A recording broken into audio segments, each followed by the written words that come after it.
नमस्कार दोस्तों, हम बात कर रहे थे डायरेक्ट इनडायरेक्ट में। इसमें सारे कॉन्सेप्ट हमने स्टडी कर लिए थे, कुछ एक दो रह गए हैं, वो हम क्वेश्चंस की फॉर्मेट में यहाँ पे स्टडी करने वाले हैं। तो प्रैक्टिस क्वेश्चन आज की क्लास में हम स्टार्ट करने जा रहे हैं। तो सबसे पहला क्वेश्चन लिखिए, नोट डाउन करिए। क्वेश्चन नंबर 1 प्रैक्टिस क्वेश्चन है ये हमारा। इसमें क्या लिखा हुआ है, डू यू, छोटे छोटे क्वेश्चन से हम अपना स्टार्ट करेंगे practice. Do you want balloons, do you want balloons, inverted comma को क्लोज कर दो। He said, he said to, she said to the child। ये हमारा सेंटेंस है। अब इसको हम किस में कन्वर्ट करेंगे, इनडायरेक्ट में कन्वर्ट करना है। देखिए कैसे करेंगे, चलिए इसको हम सोल्व करना स्टार्ट करते हैं। सबसे पहले हमारे पास रिपोर्टेड स्पीच और रिपोर्टेड वर्ब को हमें देखना है, पहचानना है। तो यहाँ पे हमारे पास ये वाला पोर्शन सबसे पहले आएगा। तो इसमें ही हमारा सब्जेक्ट है, तो यहाँ पे ही एज इट इज लिखो। अब हमारा सेंटेंस इंट्रोगेटिव है। आगे आप ये देखोगे, रिपोर्टेड स्पीच देखोगे तो उसमें इंट्रोगेटिव सेंटेंस हमारे पास दिया हुआ है। तो सेड टू किस में चेंज हो जाएगा, आस्क में चेंज हो जाएगा। यहाँ पे आस्क आ जाएगा। ऑब्जेक्ट क्या है, द चाइल्ड आ जाएगा। He ask the child.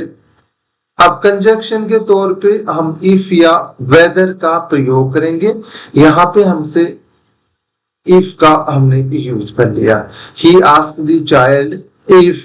अब हमारे पास यू, हमारे पास इस सेंटेंस का रिपोर्टिंग स्पीच का हमारे पास क्या है, सब्जेक्ट है। यू सेकंड पर्सन है, तो ये हमारे पास किसके अकॉर्डिंग चेंज होता है, ये ऑब्जेक्ट के अकॉर्डिंग चेंज होता है। और ऑब्जेक्ट हमारे पास क्या है, यहाँ पे बच्चे की बात हो रही है, तो उसके अकॉर्डिंग ही यहाँ पे आ जाएगा। क्या आ जाएगा, ही आ जाएगा। वोंट, डू और वोंट है, इसका मतलब सिंपल प्रेजेंट टेंस है। इसको हम जब इनडायरेक्ट में चेंज करेंगे तो पास्ट, सिंपल पास्ट टेंस में चेंज होगा, यानी कि वर्ब की सेकंड फॉर्म का प्रयोग हो जाएगा, वांटेड। He wanted balance। ये हमारा करेक्ट फॉर्मेशन बन गया। होपफुली आप लोगों को समझ में आ गया होगा। अब हम बात करते हैं नेक्स्ट क्वेश्चन की। मैं दो क्वेश्चन एक साथ में लिख देता हूं, फिर उन दोनों को एक साथ में ही हम समझ लेंगे, सोल्व कर लेंगे। सबसे पहले लिखिए क्वेश्चन नंबर 2। इसमें हमारे पास क्या कहा गया है, सी सेड इन्वर्टेड कॉमा में लिखिए हाउ अगली, how ugly, how ugly I look in this dress, in this dress। Inverted comma को बंद कर दो, क्लोज कर दो। ठीक है, ये हमारा एक सेंटेंस है। सेकेंड सेंटेंस लिखिए, सी सेड इन्वर्टेड कॉमा में लिखिए you can leave, you can leave the books here, the books here।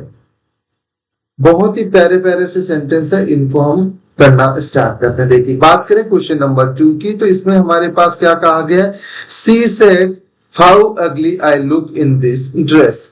अब इस सेंटेंस को आप लोग जब ध्यान से देखोगे तो ये हमारा किस टाइप का सेंटेंस हो जाएगा, ये चीज आप लोगों को पता होनी चाहिए। आप लोग देखिए इसमें एक्सक्लेमेटरी साइन आया है, ठीक है। कहां पे, देखिए इसमें आप लोग ध्यान से देखिए कि इसमें एक्सक्लेमेटरी हमारा सेंटेंस है। इसमें साइन किसका आया है, एक्सक्लेमेशन साइन आया है।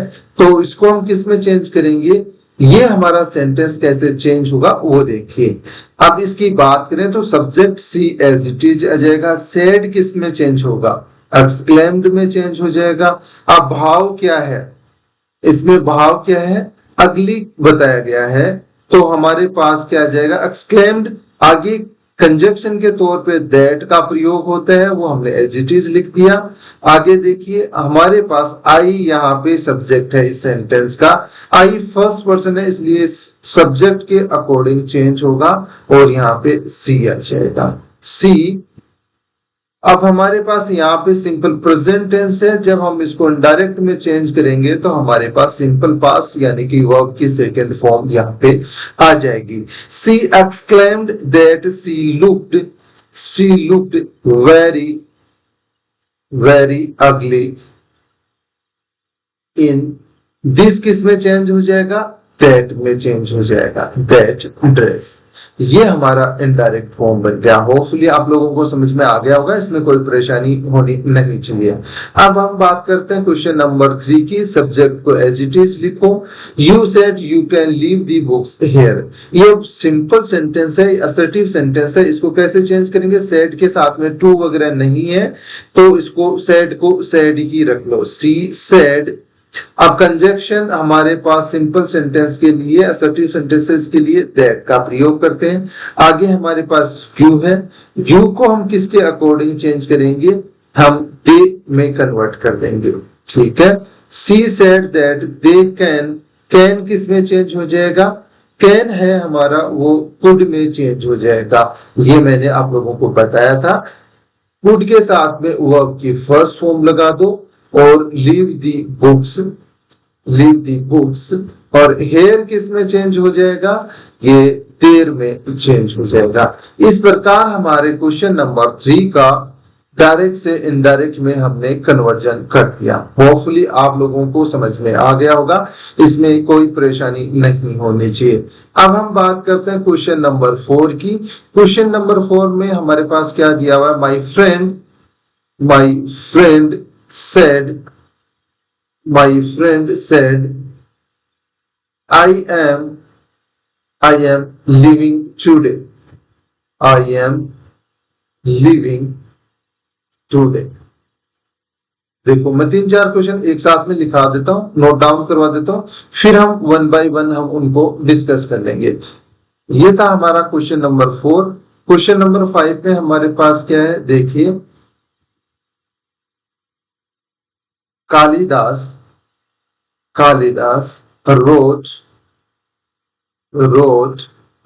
इन्वर्टेड कॉमा में लिखिए a think of beauty is a joy forever. A think of beauty is a joy forever. ठीक है, इनवर्टेड कॉमा को क्लोज कर दो। नेक्स्ट क्वेश्चन लिखिए, क्वेश्चन नंबर 6। इसमें हमारे पास क्या कहा गया है, the commander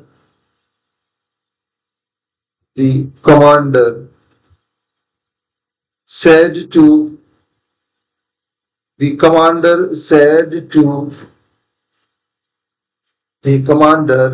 said to the army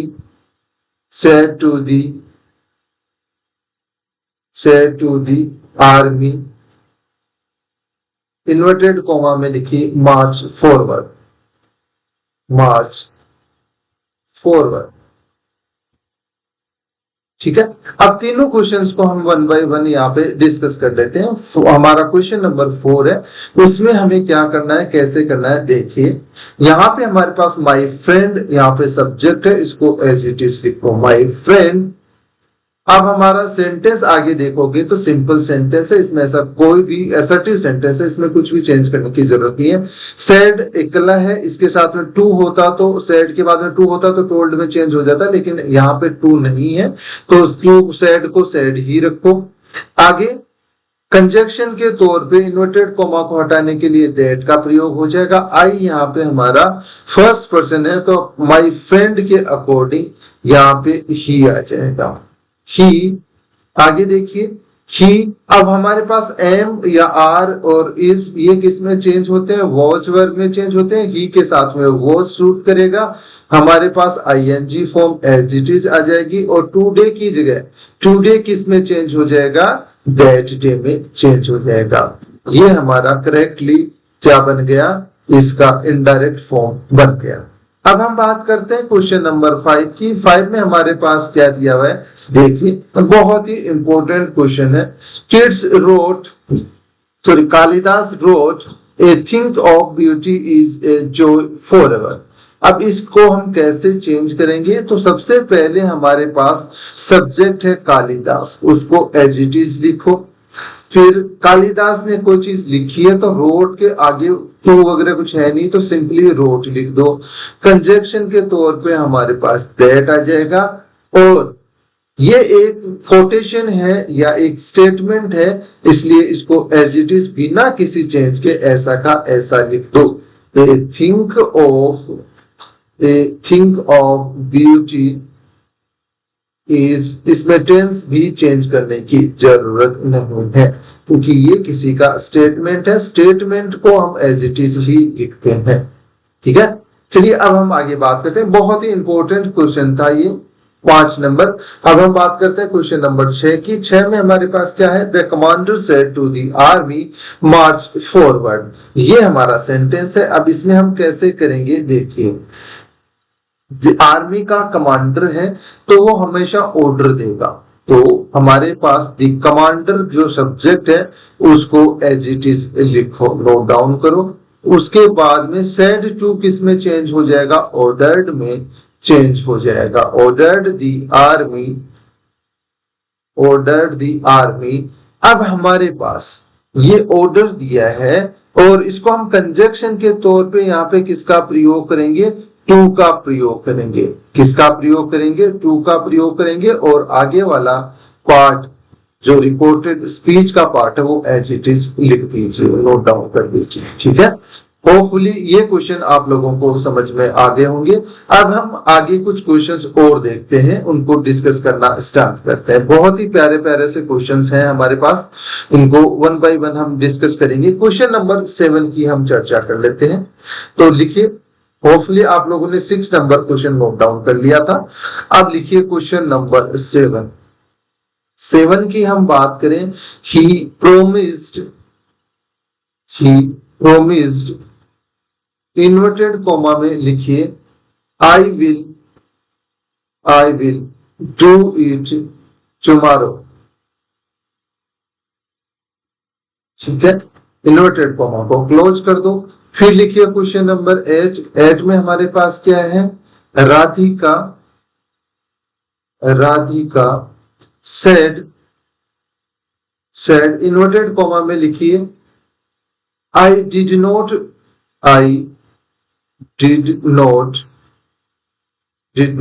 do this. Radhika said I did not do this deliberately। ठीक है, deliberately। ये इन्वर्टेड कॉमा को क्लोज कर दो। नेक्स्ट क्वेश्चन लिखिए क्वेश्चन नंबर 9। इसमें हमारे पास क्या दिया हुआ है? देखिए, लिखिए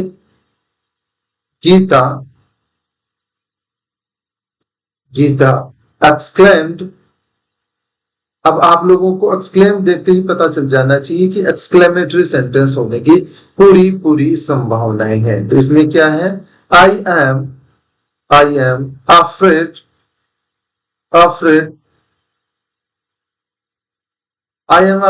वी आर रेदर लेट और एक्सक्लेमेशन साइन लगा दो। ठीक है, और इन्वर्टेड कॉमा को क्लोज कर दो। नेक्स्ट क्वेश्चन लिखिए क्वेश्चन नंबर 10। इसमें हमारे पास क्या कहा गया है? गुजेल said to me inverted comma में लिखिए क्या कहा? गुजेल ने क्या कहा? what can I do for you? What can I do for you? ये हमारा इंट्रोगेटिव सेंटेंस है। तो आप देखिए इनको वन बाय वन हम डिस्कस करना स्टार्ट करते हैं। सबसे पहले हम बात करते हैं क्वेश्चन नंबर 7 की। इसमें हमारे पास ही सब्जेक्ट है तो ही को एज इट इज लिख दो, कोई प्रॉब्लम नहीं है। आगे देखिए, ही के बाद में हमारे पास क्या दिया हुआ है वो चीज देखिए। ही के बाद में हमारे पास दिया हुआ है प्रोमिस, तो प्रोमिस को एज इट इज लिख दो। प्रोमिस्ड कंजक्शन के तौर पे हमारे पास क्या आ जाएगा, दैट का प्रयोग हो जाएगा। आई फर्स्ट पर्सन है इसलिए डी के अकॉर्डिंग यहाँ पे ही आ जाएगा। विल हमारा वुड में चेंज हो जाता है, ये मैंने बताया था। वुड हमारा मॉडल है तो इसके साथ में वर्ब की फर्स्ट फॉर्म डू आ जाएगा। डू के बाद में इट, और टुमारो को हम किस में चेंज कर देते हैं, दी नेक्स्ट डे में चेंज कर देते हैं। किस में चेंज कर देते हैं, द नेक्स्ट डे में चेंज कर देते हैं। ठीक है, होपफुली ये चीज समझ में आ गई होगी। अब हम बात करते हैं क्वेश्चन नंबर 8 की। इसमें हमारे पास क्या है, राधिका सब्जेक्ट है, उसको एज इट इज लिखो। सेंटेंस हमारा असर्टिव या सिंपल सेंटेंस है, इसलिए हम इसको किस में चेंज करेंगे, इसको जो हमारे पास सेड दिया हुआ है उसको एज इट इज लिख लेंगे, इसमें कोई भी चेंज नहीं होगा। इसके बाद में यदि टू दिया हुआ होता तो टोल्ड में चेंज हो जाता। यहाँ पे हमारे पास कंजक्शन क्या आ जाएगा, दैट आ जाएगा। राधिका सेड दैट, आई हमारे पास फर्स्ट पर्सन है इसलिए सब्जेक्ट राधिका के अकॉर्डिंग यहाँ पे सी आ जाएगा। ठीक है, क्या आ जाएगा, सी आ जाएगा। और यहाँ पे हमारे पास डिड के साथ में नोट और वर्ब की फर्स्ट फॉर्म दी हुई है। इसका क्या मीनिंग हुआ कि हमारे पास सिंपल पास्ट टेंस दिया हुआ है। सिंपल पास्ट टेंस को जब हम डायरेक्ट से इनडायरेक्ट में चेंज करते हैं, किस में चेंज होगा, पास्ट परफेक्ट टेंस में चेंज होगा। पास्ट परफेक्ट टेंस में वर्ब क्या आती है, यहाँ पे हेड आ जाती है और वर्ब की थर्ड फॉर्म का प्रयोग करा जाता है। कौन सी फॉर्म का प्रयोग करा जाता है, वर्ब की थर्ड फॉर्म का प्रयोग करा जाता है। तो यहाँ पे नोट आ जाएगा। यहाँ पे डू की थर्ड फॉर्म क्या होगी, डन होगी। और दिस किस में चेंज हो जाएगा, दैट में चेंज हो जाएगा। दैट डेलिबरेटली यहाँ पे नोट डाउन कर दो। ठीक है, इस तरीके से हमारा सेंटेंस डायरेक्ट से इनडायरेक्ट में चेंज हो गया। अब हम बात करते हैं हमारे क्वेश्चन नंबर 9 की। इसमें हमारे पास गीता यहाँ पे क्या है, इस सेंटेंस का सब्जेक्ट है। रिपोर्टेड वर्ब का सब्जेक्ट गीता है तो हमने गीता को गीता लिख दिया। फिर आगे हमारे पास एक्सक्लेम्ड है, उसको भी as it is note down कर दो। ठीक है, आगे हमारे कंजक्शन क्या आएगा बताइए जरा। कंजक्शन के तौर पे हम किसका प्रयोग करेंगे, दैट का प्रयोग करेंगे। फिर हमारे पास आई फर्स्ट पर्सन है तो सब्जेक्ट के अकॉर्डिंग यहाँ पे सी आ जाएगा, सी। और यहाँ पे हमारे पास क्या है, यहाँ पे आई एम है, एम किस में चेंज हो जाएगा, वॉज में चेंज हो जाएगा। और हमारे पास यहाँ पे क्या आएगा, अफ्रेड एज इट इज आ जाएगा।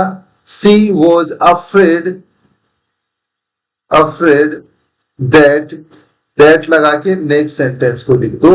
वी फर्स्ट पर्सन है तो ये किस में चेंज हो जाएगा, दे में चेंज हो जाएगा, दे। और आर हमारा किस में चेंज हो जाएगा, वर में चेंज हो जाएगा। दे वर रेदर, रेदर लेट। ये हमारा सेंटेंस क्या, होपफुली आप लोगों को क्वेश्चन नंबर 9 समझ में आ गया होगा। अब हम बात करते हैं हमारे नेक्स्ट क्वेश्चन की। क्वेश्चन नंबर हमारा 10 रहेगा। 10 नंबर क्वेश्चन में आप ध्यान से देखिए। गुजेल said to me what can I do for you.